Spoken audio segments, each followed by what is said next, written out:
Buenas noches con todos los presentes. El día de hoy, Seitra les saluda, el Círculo de Estudios e Investigaciones del Trabajo, que tiene por finalidad estudiar e investigar aspectos de derecho del trabajo, seguridad social y procesal laboral. En esta oportunidad se analizará el tema análisis de la suspensión perfecta, que tendrá como ponente a la profesora Betty Egusquiza Palacín, quien es abogada, especialista en derecho laboral, abogada por la Universidad Nacional Mayor de San Marcos, tiene experiencia docente de Derecho Laboral en la Universidad Nacional Mayor de San Marcos, actualmente labora en la Superintendencia Nacional de Fiscalización Laboral, SUNAFIL, también es miembro de la Sociedad Peruana del Derecho del Trabajo y de la Seguridad Social, es autora de diversos libros y artículos de investigación, notas y publicaciones periodísticas en materia de derecho del trabajo. Asimismo, ha efectuado un curso internacional de estudios avanzados organizado por la Universidad de Salamanca y la Pontificia Universidad Católica del Perú. Cuenta con experiencia en relaciones laborales en el sector privado y el sector público. Sin más, dejamos en la palestra a la profesora Betty Gusquiza para que nos diserte el tema a tratar el día de hoy. Buenas noches. Buenas noches con todas y todas. Roy, ¿se escucha? Sí, se ¿Bueno? escucha. Okay. Sí, perfectamente. Primero agradecer la invitación del Círculo de Estudios a través de Roy. Bueno, es un día viernes, estamos reunidos acá para conversar un poco sobre este tema de la suspensión perfecta. Para aquellos que nos apasiona bastante el derecho laboral, estar juntados para conversar sobre este tema me parece súper interesante. También saludo la iniciativa de tener grupos de estudios a nivel nacional. El derecho laboral yo creo que tiene muchísimo por hacer en nuestro país y fomentar la creación, participar de círculos de estudios, tratar de conversar sobre estos temas, investigar sobre estos temas, creo que nos ayuda bastante como peruanos. Les saludo esta iniciativa y agradezco la invitación. Entonces, voy a proceder en unas diapositivas que presentar.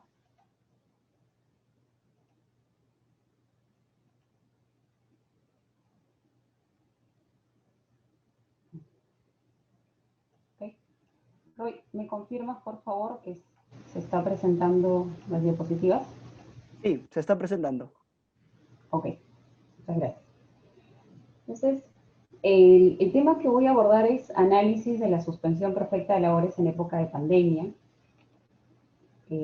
Nosotros conocemos un poco la base normativa que se ha ido dando en los últimos meses por parte del Ministerio de Trabajo y por parte de la SUNAFIL también. Normativas que, si bien es cierto, la suspensión perfecta estaba en camino y también las normativas iban a la par. No es que se dieron al inicio, como debería ser en un principio. Ahora, siempre trato de ver las cuestiones laborales también desde un punto de vista estadístico. Cómo es que está funcionando o cómo se ha dado la suspensión perfecta en números. Siempre es bueno ver estos temas también desde el punto de vista numérico. Entonces, si nosotros observamos en este cuadro es el periodo del 14 de abril al 3 de mayo. Hasta esa fecha teníamos 20.342 empresas que habían solicitado la suspensión perfecta. A la fecha, un dato dado el 11 de julio del 2020, eran alrededor de 290.000 trabajadores quienes se encontraban inmersos en la suspensión perfecta. Y actualmente, una data hasta el día de ayer, hay 293.000 trabajadores involucrados en suspensión perfecta. Ahora, de hecho, este cuadro estadístico que nosotros estamos viendo no contiene los 293.000 trabajadores que tenemos actualmente. Sin embargo, este esquema de cómo se está presentando no ha variado mucho. ¿Dónde se concentra el mayor número de empresas que han solicitado la suspensión perfecta? Podemos ver que de 1 a 10 trabajadores, el número de empresas que se solicitó era de 16.273, es decir, en función a solicitudes, casi era el 80%, es decir, estaba enfocado en función al número de solicitudes en las empresas que eran pequeñas, de 1 a 10 trabajadores. Pero en función al número de trabajadores, no hay mucho. Si bien es cierto, yo podría llegar con 2 empresas grandes, en función al número de trabajadores, lo que hacen 20 empresas pequeñas. Entonces, ahí se equiparan las cifras. Ahora, si nosotros observamos este otro cuadro, en función a la actividad económica, muchas estaban concentradas en comercio, en hoteles, restaurantes y actividades inmobiliarias. Las otras tenían un pequeño porcentaje. Entonces, ese es el escenario de la suspensión perfecta de la obra, ¿no? Aquí les mostraba que del número que eran 205.000 trabajadores involucrados, pasamos a 290.000 y hasta el día 20 de agosto 293.000 trabajadores. De hecho, en los últimos meses ese número no ha variado mucho, ¿no? Desde julio, que era 290.000, a agosto, casi un mes, solamente se ha incrementado en 3.000 trabajadores más involucrados en la suspensión perfecta.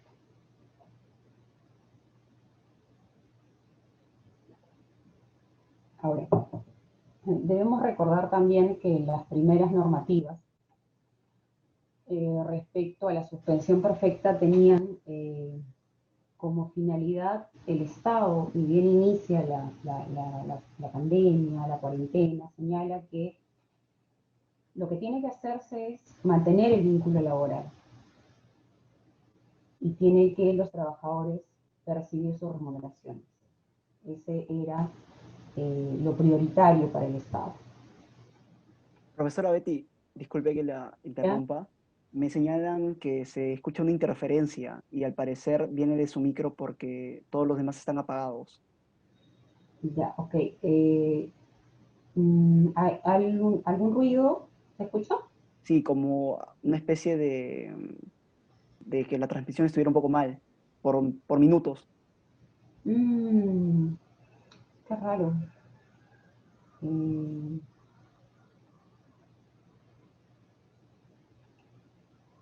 a ver. Se escucha bajo, me dicen. Sí, también. Ya, ok, ok. Gracias por avisarme, Rod. Ah, ok. Me dicen que se escucha claro, solo que el audio se escucha bajo. Ok, voy a tratar de alzar un poco la voz. Creo que ahí se escucha mejor. Ok. Entonces, igual, Roy, te pediría que por favor, sí, ustedes saben que el tema de la señal es un poco complicado, pero si en algún momento se corta, me escribes o en todo caso me comentas porque el chat no lo estoy viendo mucho. Ya, Y perfecto. hacemos un corte o volvemos a repetir, o si de pronto se empieza a bajar otra vez la voz, igual me avisas, Roy. Gracias. Sí, ahí se escucha mucho mejor. Ok, excelente. Gracias. Listo, gracias.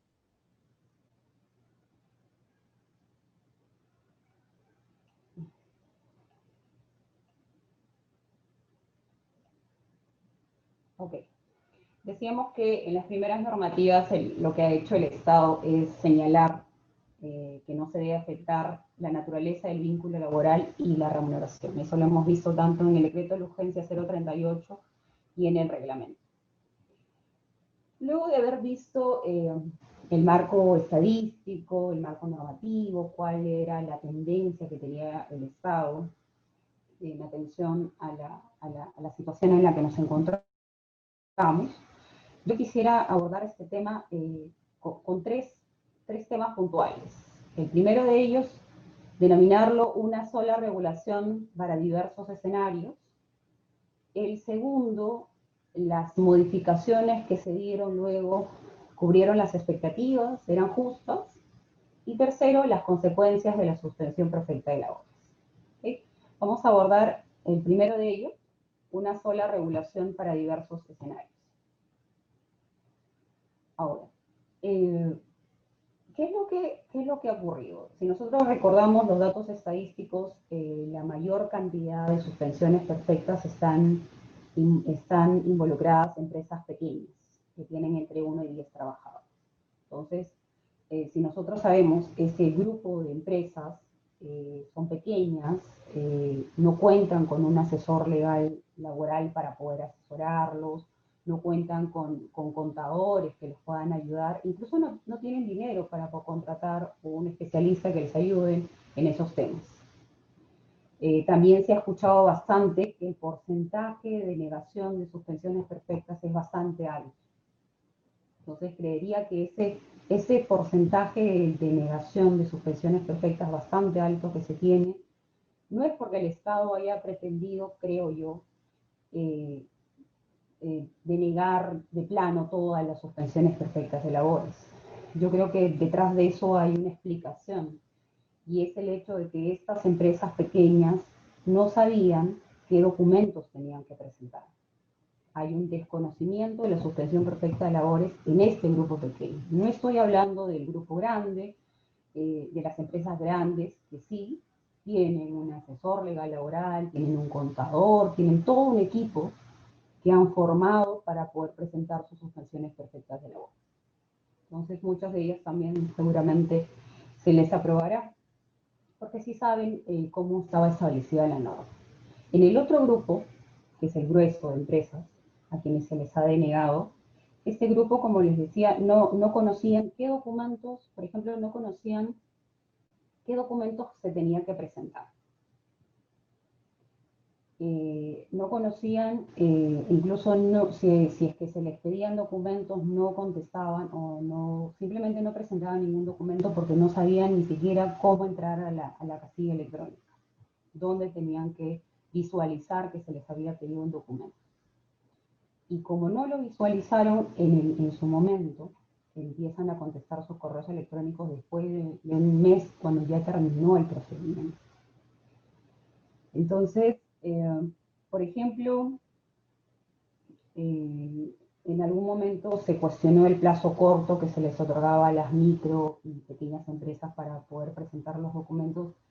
En realidad son varios documentos los que tenían que presentar en un inicio las empresas, y se les complicaba, como les decía, a las empresas que todavía son más pequeñas. Incluso en este tema bastante sencillo, ¿no? El plazo de la comunicación.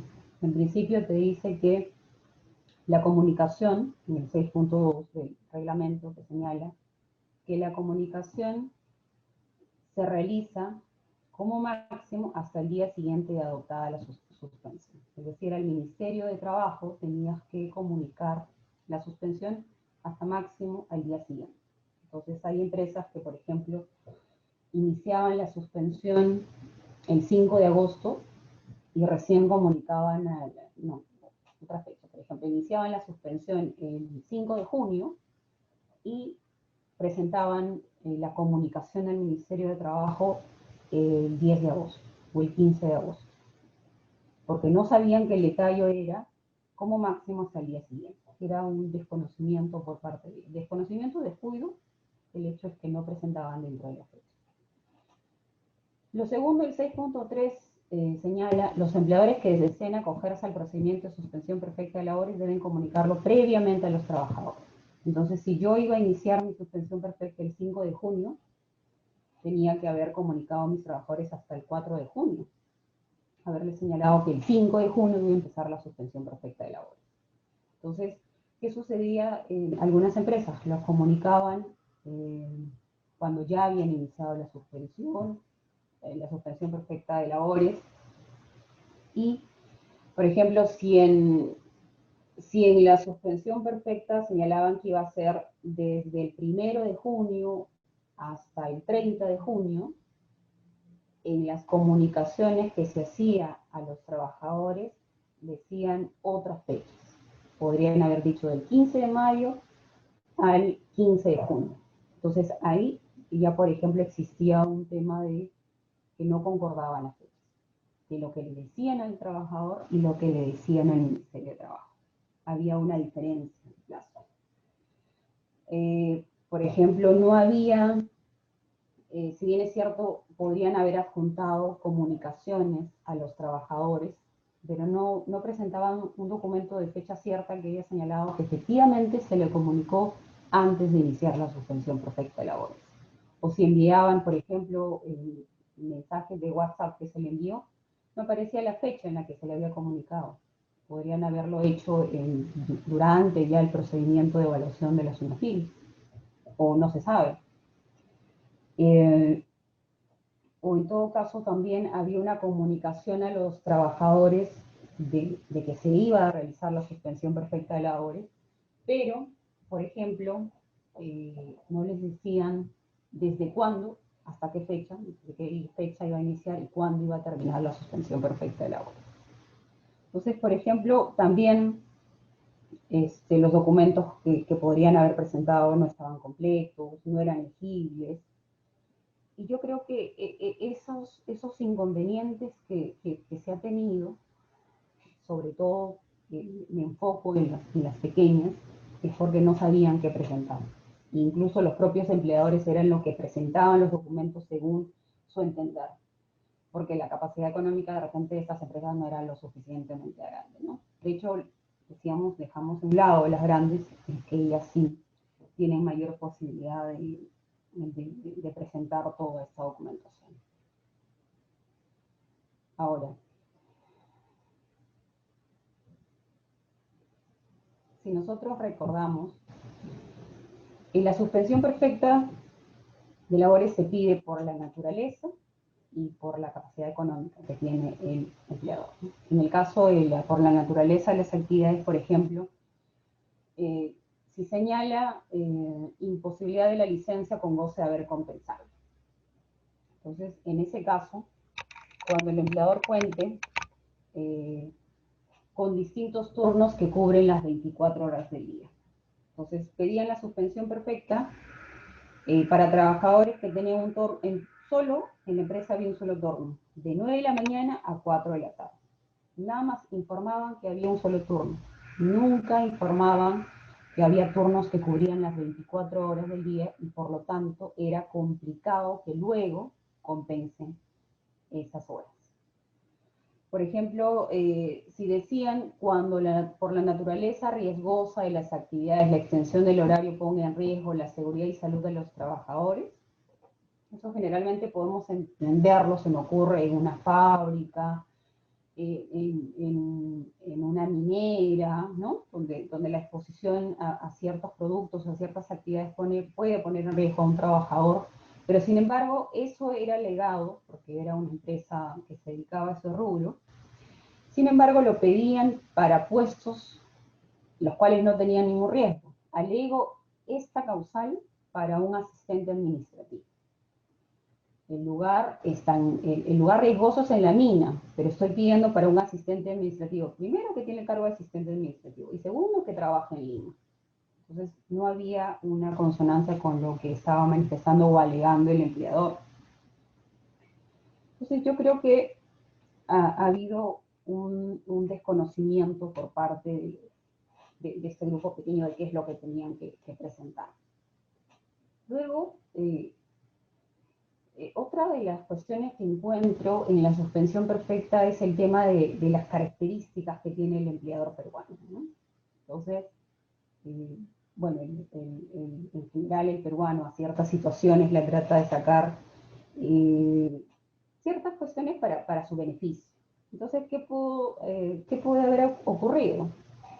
Por ejemplo, empresas que tenían como trabajadores a familiares del gerente general, lo cual no está prohibido. Yo puedo tener mi empresa y tener a mi familia trabajando dentro de mi empresa. No está prohibido, eso lo sabemos. Sin embargo, lo que podría llamar la atención es el hecho de que justo en ese mes que pides la suspensión, en ese mes incorporas a esos trabajadores en la planilla. Y tú puedes revisar las planillas electrónicas de los años anteriores o meses anteriores, y esas personas nunca estaban en planilla. ¿Cuál pudo haber sido la razón de incorporarlos en la planilla?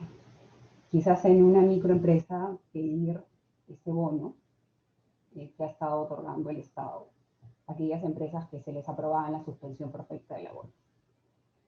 Esa podría haber sido una de las razones. Luego, también nosotros sabemos que, por ejemplo, en Lima, me parece que en junio, más o menos, ya podíamos realizar nuestras labores, ya habíamos salido de la cuarentena, no recuerdo bien las fechas, imaginemos que en junio, pero las empresas habían solicitado la suspensión perfecta de labores hasta el 9 de julio. Supuestamente hasta el 9 de julio no va a funcionar nada en la empresa. Y declaras suspensión perfecta total. Pero sin embargo, cuando tú verificas el Facebook de la empresa, ves que la empresa está funcionando con delivery. Entonces, ¿cómo funciona con delivery los pedidos? ¿Quién entrega los pedidos? ¿Quién hace el tema de las facturas, el cobro? Debe haber algún trabajador que esté elaborando, mínimo. Pero sin embargo, la empresa puede declarar suspensión perfecta total. No sabemos quién está finalmente detrás de la empresa, ¿no? Por ejemplo, también puede darse casos en los cuales, imaginamos, una institución educativa señala suspensión perfecta total. Sin embargo, tú también entras a la página, al Facebook del colegio y tú ves fotitos de los niños, ¿no? Niños trabajando, es un gusto que estén trabajando desde la casa, el maestro dando clases, no sé, de teatro, de lo que fuera, y tú te pones a pensar cómo funciona ese centro educativo y supuestamente declara una suspensión perfecta total.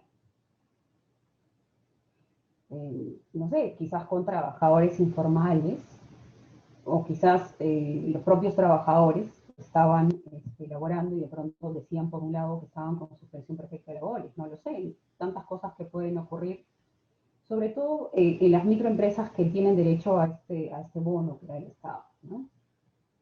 También podría darse el caso que sabemos que el tope para el bono es de 2.400, ¿verdad? Solamente aquellos que ganan 2.400 soles tienen derecho a este bono.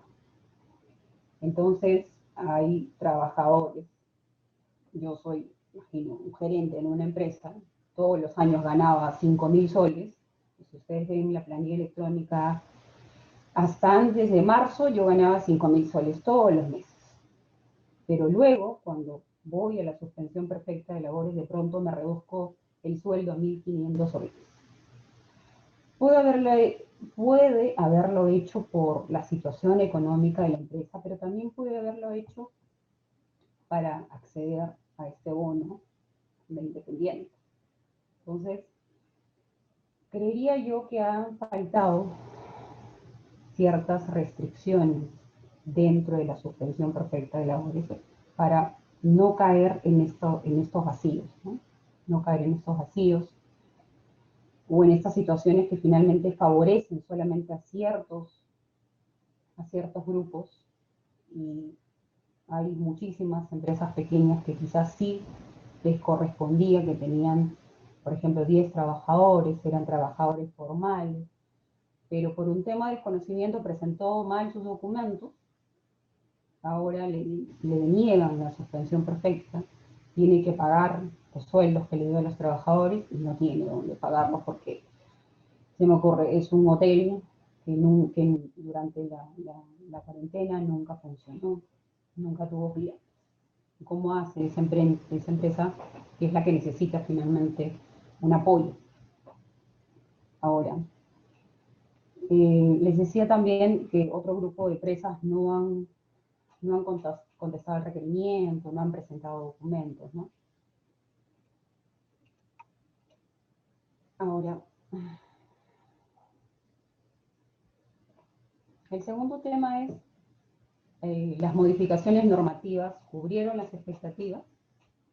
¿Eran justas estas modificaciones normativas? ¿Se analizaron bien a fondo la realidad y dijeron, ok, esto va a ayudar a ni las suspensiones perfectas de labores, que creen que es subjetiva, que no está ayudando a las empresas, no lo sé. Entonces, una de las modificaciones es la del artículo 3, el tema de las medidas previas, que sin duda las pequeñas empresas ni siquiera sabían a qué se refiere con las medidas alternativas. Y el otro es el tema de los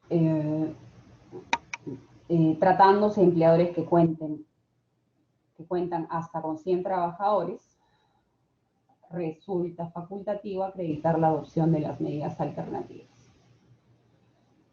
Entonces, esas dos modificaciones que se hicieron en su momento, de hecho, decíamos, para las pequeñas empresas quizás ha sido un poco difícil entablar negociaciones, convocar a negociaciones, y quizás no podía haber ni siquiera una reducción de remuneración porque muchas de las pequeñas empresas, los trabajadores ganan 930, es mucho más complicado.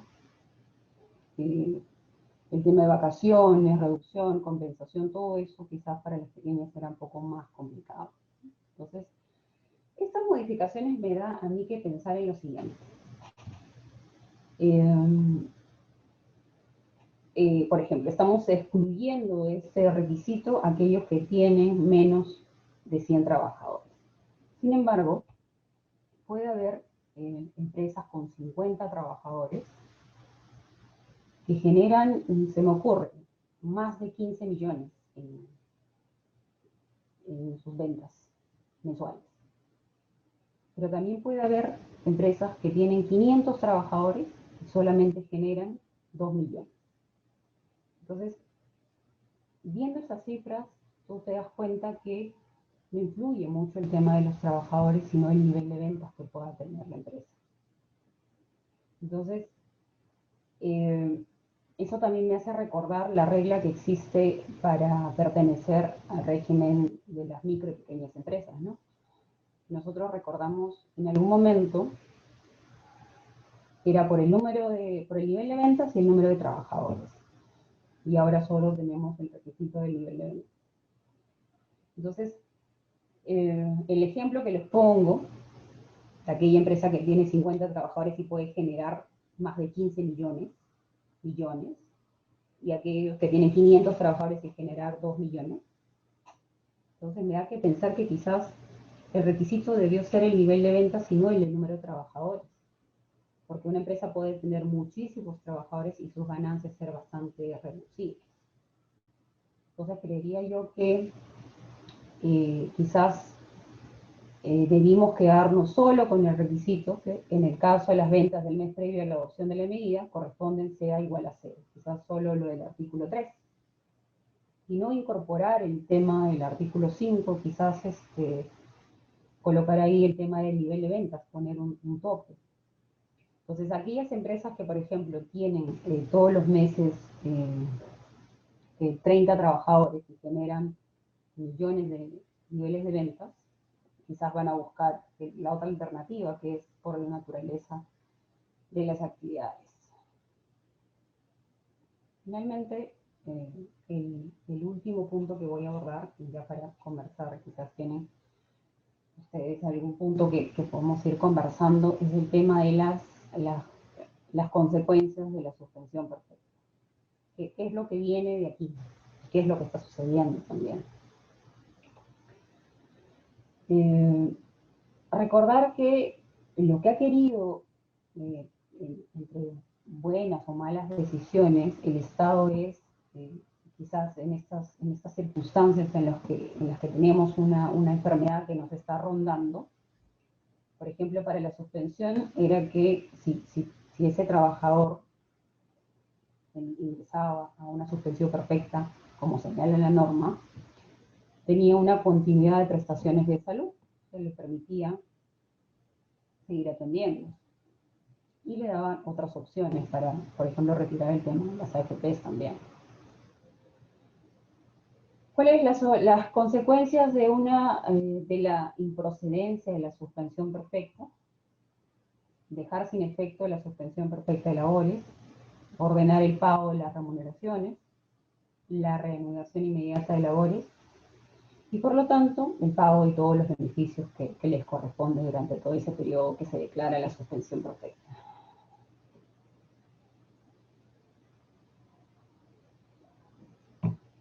Sin embargo, tal como se han dado las normativas, creería yo que desde un inicio se debió hacer una distinción.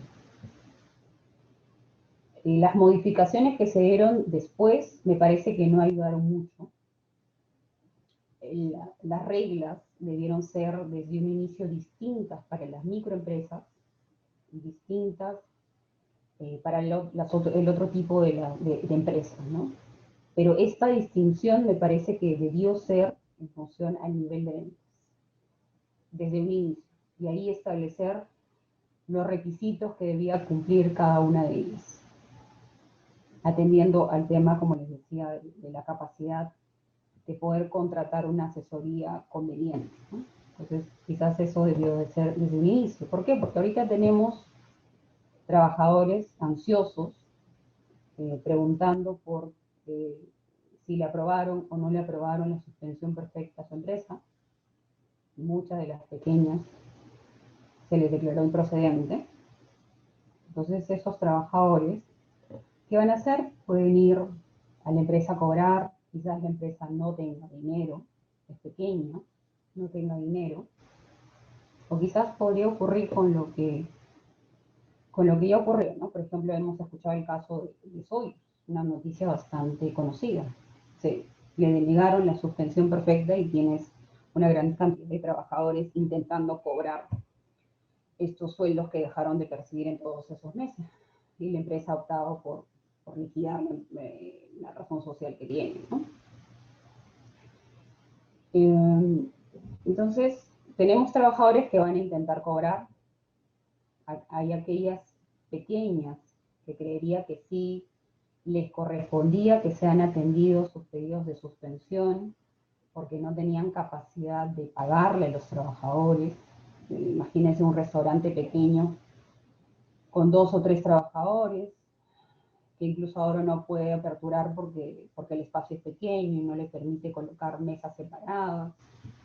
Quizás a ese grupo de empresas súper puntuales sí se les debió otorgar este tema de la suspensión perfecta, ¿no? Y que los trabajadores tengan acceso a este bono.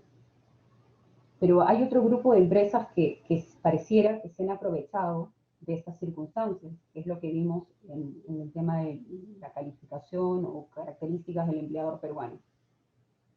Entonces, ¿cómo hacer desde una sola normativa distinguir lo que nosotros ya conocemos, la paja del trigo, ¿no? ¿Cómo hacemos para distinguir cuál sí y cuál no?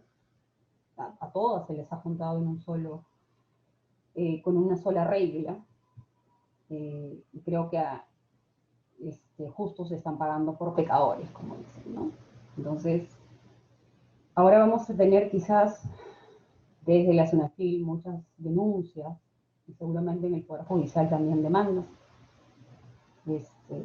Aquellos que trabajan en el Poder Judicial saben que hay ingentes cantidades de demandas que se están presentando, si el Poder Judicial ha estado paralizado, la carga procesal es bastante alta.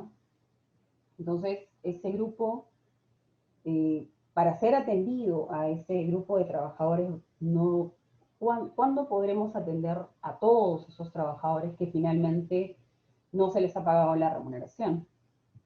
Los trabajadores tienen, de hecho, la vía judicial o la vía administrativa. Me pongo en el caso, por ejemplo, de una empresa grande. Entonces, la empresa grande, ¿qué es lo que va a hacer? Le denegaron su suspensión perfecta, por lo tanto, de repente se va a un proceso judicial, va a presentar su acción contenciosa administrativa, y los trabajadores van a ir, no sé, se me ocurre, 200 trabajadores le están diciendo, señor, le denegaron la suspensión perfecta, quisiera que me paguen los 3 meses, no sé, que me debe, mis beneficios sociales también. Y la empresa puede decir, no, yo ya presenté, en el Poder Judicial se va a ver, porque yo considero que me dieron a aprobar mi suspensión perfecta. ¿Qué hace el trabajador? Ok, la normativa me puede decir, pero no te, eso no te impide que tú tengas la obligación de pagar. Pero ¿cómo combino la empresa para que pague? Tendría que iniciar, tengo igual dos opciones. Los 300 trabajadores van y presentan su demanda en el Poder Judicial. ¿En qué momento o en qué mes, o no sé, en qué año lo van a atender a esos 300 trabajadores? Quizás van a ir a la vía administrativa. La vía administrativa puede ser muchísimo más célere que el Poder Judicial, pero tenemos un pequeño inconveniente, por ejemplo. ¿Qué es lo que dice la normativa de la SUNAFIL? Una de las normativas que regula todo el tema de inspecciones es la Directiva sobre el ejercicio de la función inspectiva, más conocida como Directiva General. Señala que en el caso que el inspector de trabajo reciba una denuncia, pero que también esta denuncia se está viendo en el ámbito judicial, tiene que cerrar el expediente. Eso es lo que señala esta nueva directiva que fue aprobada en febrero del 2020. Y, bueno, lo cual particularmente no estoy de acuerdo. Si nosotros revisamos la anterior directiva, hasta antes de esa publicación en febrero de 2020, era la del 29 de abril de 2016. Señalaba que el inicio de las acciones judiciales durante el trámite de las actuaciones inspectivas no era causal de inhibición, salvo que exista un mandato judicial expreso que así lo dispone. Por lo menos se ponía una condición. En esta última, la que está vigente, no te pone esa condición. Simplemente te ordena a que cierres ese expediente y no lo veas. Entonces, ese grupo de trabajadores a los cuales la empresa no le quiere pagar porque ya dice que está en un proceso judicial y eso se va a determinar en un proceso judicial, no tienen herramientas para poder cobrar lo que les corresponde. Eso va a ser quizás para las grandes, ¿no? Ahí ya tenemos un conflicto social entre las partes bastante grande. Y para las pequeñas, quizás van a optar por cerrar, por cambiar de razón social.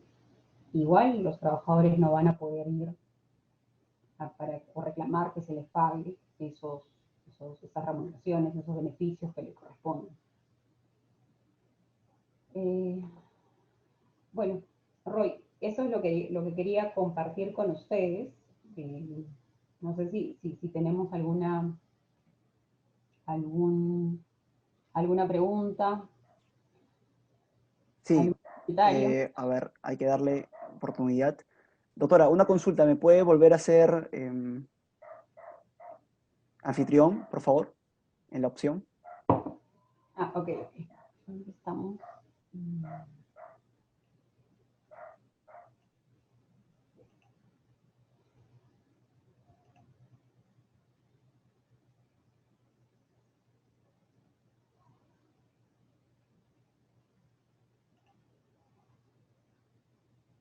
Sí, ok, creo que ahí está. Sí, muchas gracias. Ok.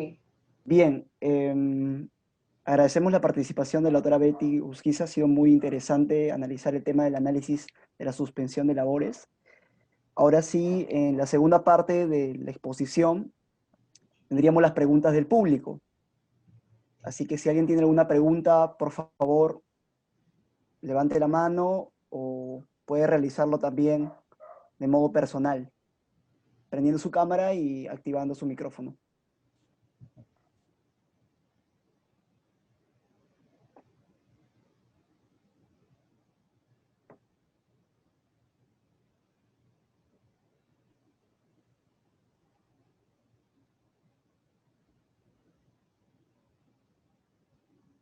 ¿Alguna pregunta?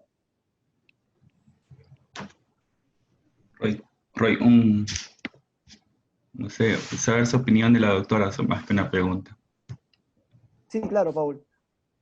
Doctora, Sunafil, no recuerdo si ha sido mediante un oficio o un comunicado, ha dicho que en el caso concluya la relación laboral de los trabajadores que estaban en suspensión perfecta, es válido que se descuente de su liquidación. y lo ha dejado así, entonces deja para varias interpretaciones. Lo que mi duda era si se está de acuerdo que en el caso que el empleador decida de manera unilateral, da por concluido la relación laboral, ya sea por que decía que era un contrato modal o lo despide, si en esta situación es válida el descuento del periodo de suspensión perfecta en su liquidación. Le doy mi posición, mi posición considero que no es correcto, ya que el empleador está decidiendo de manera unilateral, ya que cuando las partes acuerdan suspensión perfecta, el trabajador se compromete a recuperar. Hay un compromiso. Entonces es el empleador el que está cortando y no le da opción a recuperar sus horas. Por lo tanto, en mi parecer, no debería descontársele de su liquidación. No sé cuál es su opinión al respecto. Ok, Paul, gracias por tu comentario. Yo entiendo que hay que,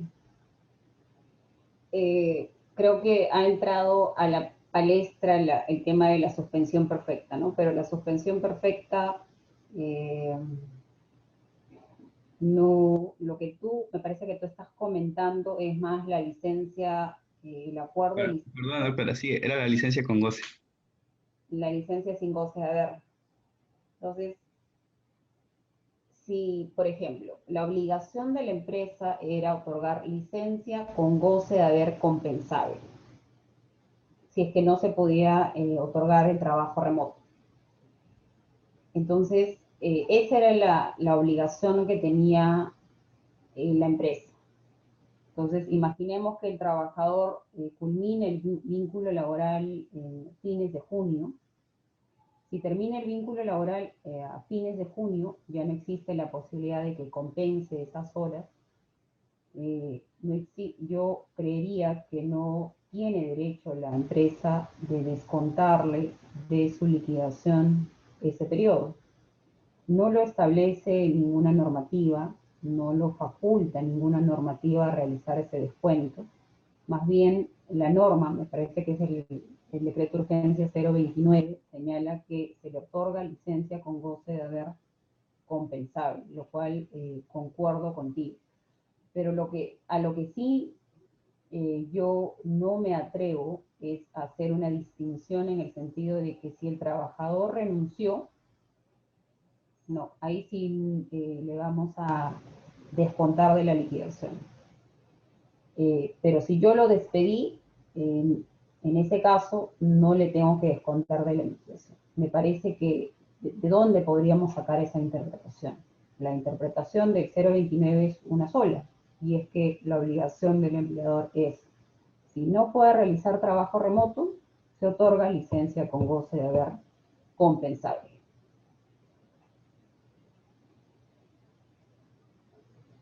Perfecto.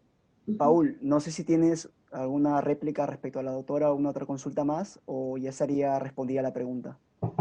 No, conforme, Rey. Listo, muchas gracias. Hay una pregunta en el chat, doctora, que le hacen. La señorita Clara Isabel dice: doctora Betty, buenas noches.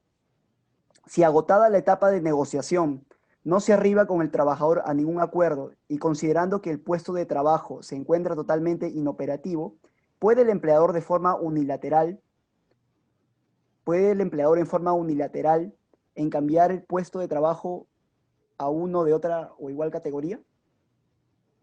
No sé si se entendió la pregunta. Se Sí. encuentra totalmente inoperativo, ¿puede el empleador de forma unilateral en cambiar de puesto de trabajo a uno de igual categoría?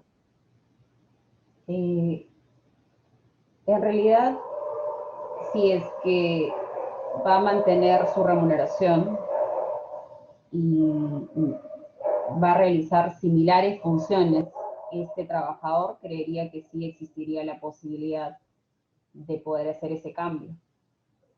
En el tema de si agotó las negociaciones previas, todas estas tienen que estar acreditadas.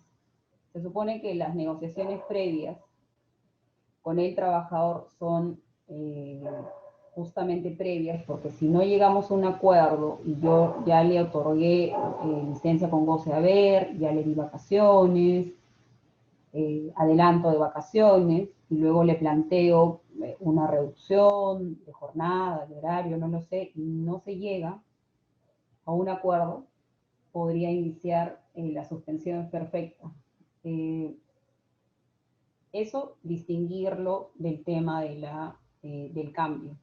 El cambio de puesto que tú mencionas, siempre que se continúe con esos criterios que te comento, de que se va a mantener su remuneración o no, yo creo que sí sería válido. Perfecto. Hay otra pregunta en el chat. ¿Cuál es su postura sobre la aplicación de la suspensión perfecta frente a los trabajadores que se encuentran dentro del grupo de riesgo? Repito, ¿cuál es su postura sobre la aplicación de la suspensión perfecta frente a los trabajadores que se encuentran dentro del grupo de riesgo? Yo creería, si nosotros revisamos el decreto de urgencia, señala un tratamiento especial, incluso hay un artículo especial de los trabajadores del grupo de riesgo. Luego, en el reglamento, me parece que una de las disposiciones transitorias también señala una mención el tema del grupo de riesgo. Y finalmente, el protocolo de la SUNAFIL también. Revisando las tres normativas, desde mi punto de vista, los trabajadores del grupo de riesgo no deberían ingresar, o no podría yo aplicarles la suspensión perfecta.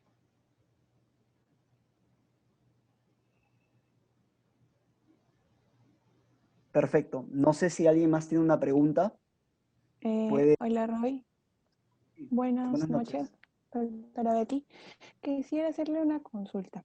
Eh, Respecto a la suspensión perfecta o a la denegatoria de suspensión perfecta de varias empresas grandes, uno de los puntos fue que no mantuvo una coordinación o comunicación directa para llegar a un acuerdo respecto para luego proceder, ¿no?, a la suspensión perfecta.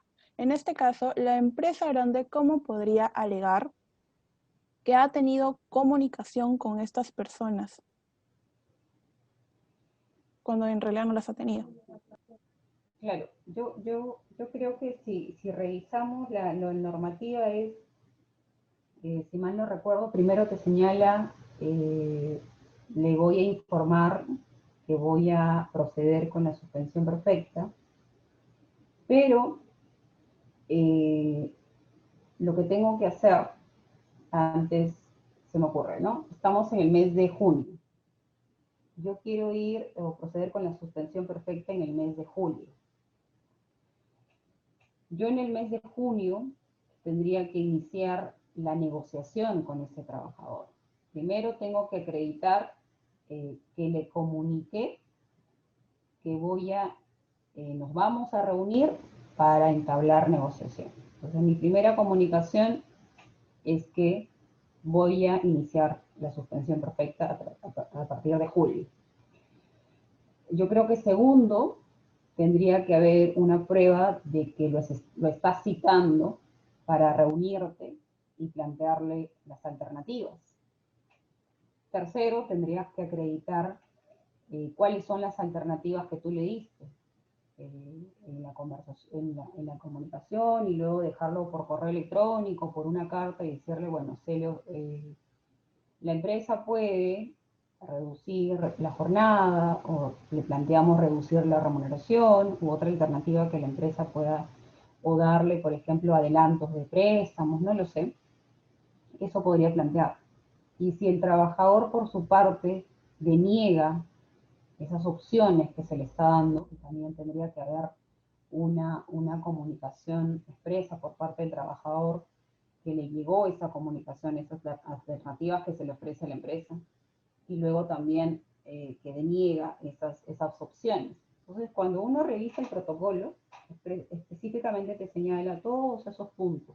Cuando uno comienza a revisar, te señala cada uno de esos puntos. Entonces, yo creería que la empresa no solamente tendría que presentar un documento donde le dice, no, le ofrecimos por correo electrónico de fecha tal en las opciones. No, tendría que seguir todos esos pasos y acreditar todas estas situaciones respecto de ese trabajador.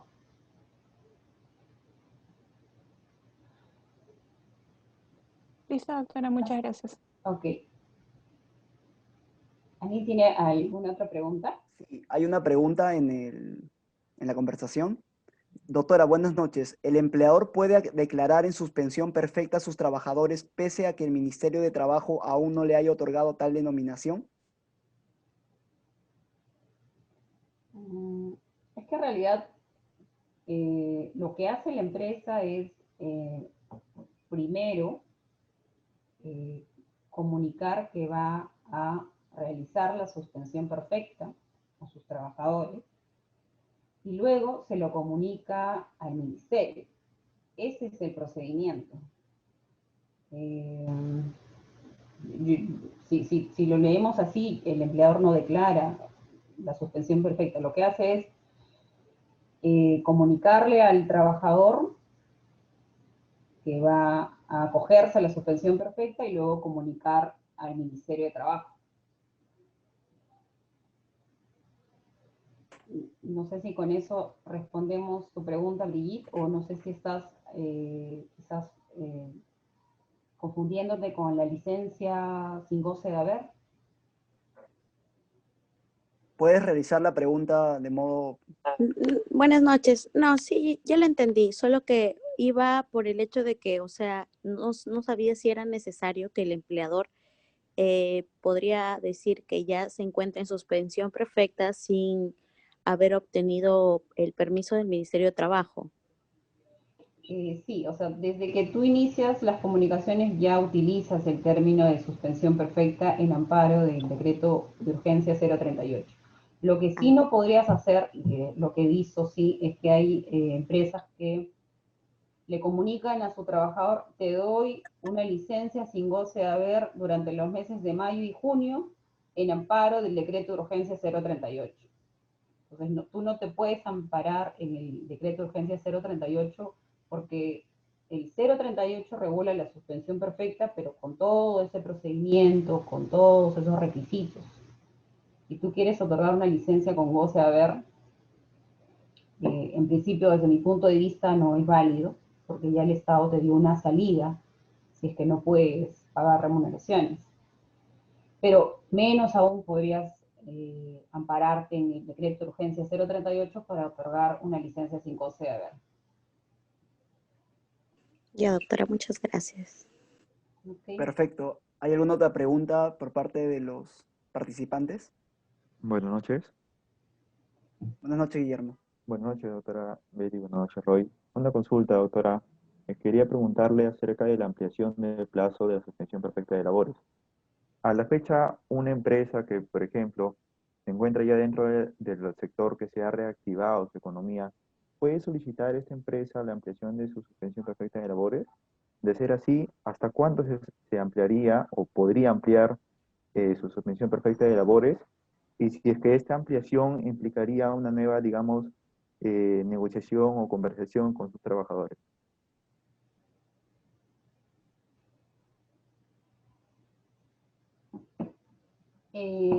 La ampliación en sí es automática, pero solamente el tema es que tu primera solicitud está ligada, tu segunda solicitud de ampliación, podríamos decir, está ligada a que la primera solicitud te aprueben. Si en la primera te aprobaron, la segunda también tendrían que aprobarte. Pero el plazo vence, me parece, el 9 de octubre. Solamente hasta el 9 de octubre podrías tú solicitar la suspensión perfecta. Por ejemplo, hay muchos casos en los cuales, incluso en esta primera parte que terminó el 9 de julio, había empresas que solicitaban hasta el 9 de agosto, hasta el 9 de septiembre, en ese primer tramo, ¿no? No tenían muy claro hasta cuándo era la fecha límite para poder solicitar las suspensiones perfectas. Ok, doctora, o sea, como para resumir, si es que a una empresa ya se le ha autorizado, ya se le ha permitido, digamos, o se le ha aceptado su primera solicitud de la suspensión perfecta de labores, para esta ampliación, digamos, ya no necesitaría una nueva conversación o negociación con sus trabajadores. Únicamente, digamos, que su solicitud, como ya ha sido aprobada en esta primera oportunidad, simplemente automáticamente, tras esta nueva solicitud, se le aplicaría. ¿Es correcto? Pero siempre que hayas presentado tu primera solicitud, lo que haces es simplemente solicitar la ampliación. Claro. Y la ampliación siempre y cuando sean los mismos trabajadores también. Porque si no, tendría que ser un segundo pedido.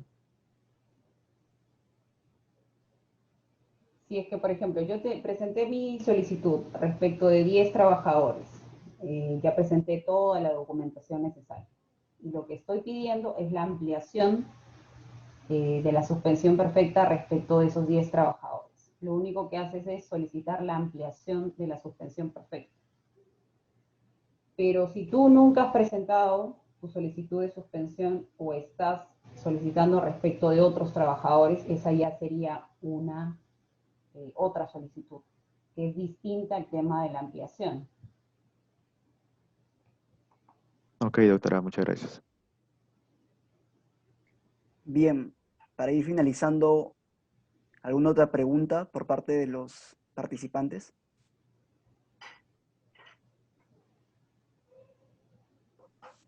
Buenas noches. Sí, buenas noches. Buenas noches, doctora. Tengo una consulta con respecto a la prórroga de los contratos modales. No sé si, por ejemplo, un bar que tenía necesidad de mercado, hasta tenía un contrato, por ejemplo, con un trabajador hasta marzo, abril, y aplicó la suspensión perfecta de labores.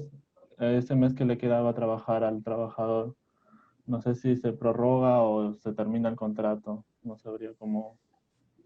Ah, ya. Lo que pasa es que los contratos sujetos a modalidad tienen un plazo.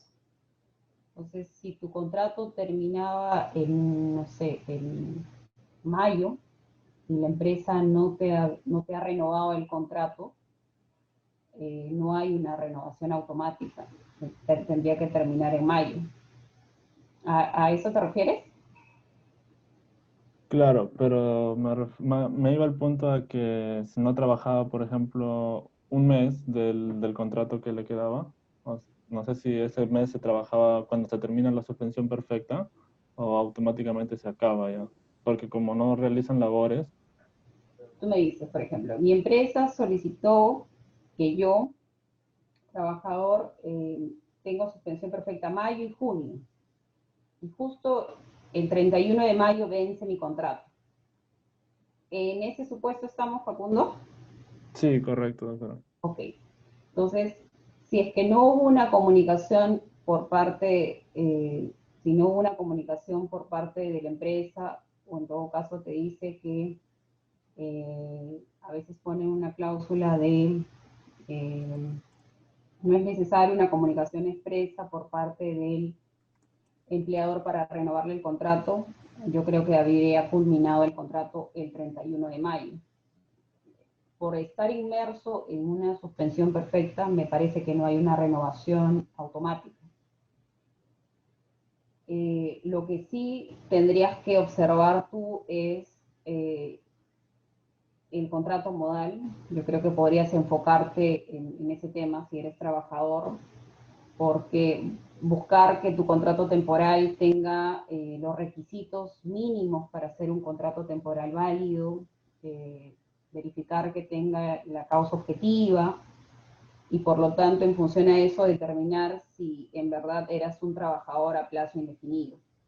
Creo que más por ahí podrías ver el tema del contrato y de corresponder pedir el tema de, no sé, de la indemnización por despido arbitrario quizás. Porque recordemos que en nuestro país, no sé, yo pienso que de cada 10 contratos temporales, por lo menos entre 7 y 8 contratos están desnaturalizados. Solamente que los trabajadores no lo saben, porque muchos no saben qué requisitos debe tener mi contrato temporal. ¿Alguna otra, no sé, alguna otra pregunta? ¿Alguna otra pregunta por parte de los participantes?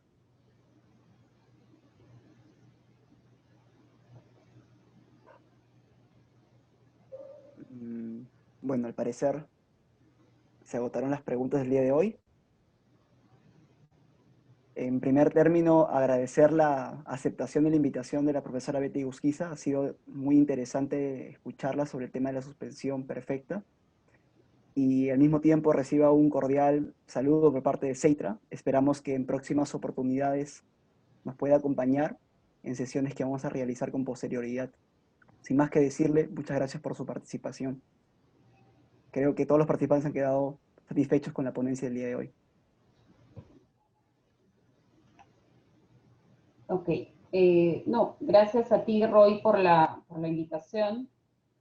Esperemos que estos temas les hayan podido entender un poco el panorama de la situación real de lo que ha venido sucediendo en las suspensiones perfectas de labores. Agradezco la invitación, totalmente satisfecha con la presentación. Si es que en algún momento podemos abordar otro tema, no tengo ningún problema, Roy. Encantada de conversar sobre estos temas laborales que tanto nos interesan. Y también felicitar la iniciativa que tienen de formar este tipo de círculos de estudios. Entonces, cuídense bastante y ya estaremos quizás viéndonos en alguna otra oportunidad. Gracias, Roy. Perfecto, muchas gracias a usted. Y gracias a todos los participantes. Nos vemos en una próxima oportunidad.